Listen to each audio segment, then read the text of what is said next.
Hi and welcome to video number 3 in our 4-part mini-series on how to effectively prospect the gym floor. So in video number 1 I spoke all about the psychology behind getting this thing launched in the first instance. Video number 2 I spoke to you about what do you actually do?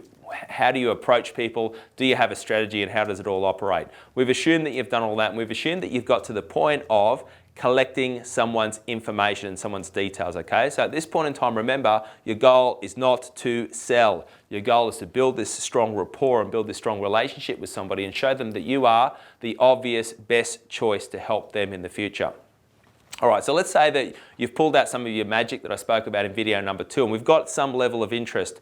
My advice would be to collect their details at minimum, names, emails and phone numbers, because they can be easily taken and loaded into any email-based marketing program. And my advice to you is to get back into your workspace and to send them through some really good information. Hey John, great to catch up with you in the gym. That was awesome. We got through a couple of those exercises. I was really happy to see you in action. Look, here's some recommended information that I want to send through to you, and you can give them some articles that you might have written, or maybe it's a link to a video demonstrating another tip. So the goal here is to really bombard them with awesome information so that they're now thinking, wow, this person's pretty amazing. Not only are they helping me, motivating me, but they're giving me more additional tips. They know exactly what my goals are, etc. It's what we call a follow-up process, and it's all about just taking it in a step-by-step format. And you're not feeling like you've got to try and sell somebody in on the first instance. Because if someone decides that they don't want to buy from you at all, and they've had this type of experience with you, there's a good chance that they might refer you to somebody else, they might pass it on to other friends, etc. They might just, or maybe they're just not ready right now. So it could be a week down the track, 2 weeks or whatever. But let's keep the ball rolling and let's assume that this relationship is moving in the right direction. At this point in time, you can decide a number of different things. One, you might decide to invite them down for one of your super duper one-on-one introductory sessions so you can run them through some of your latest and greatest stuff.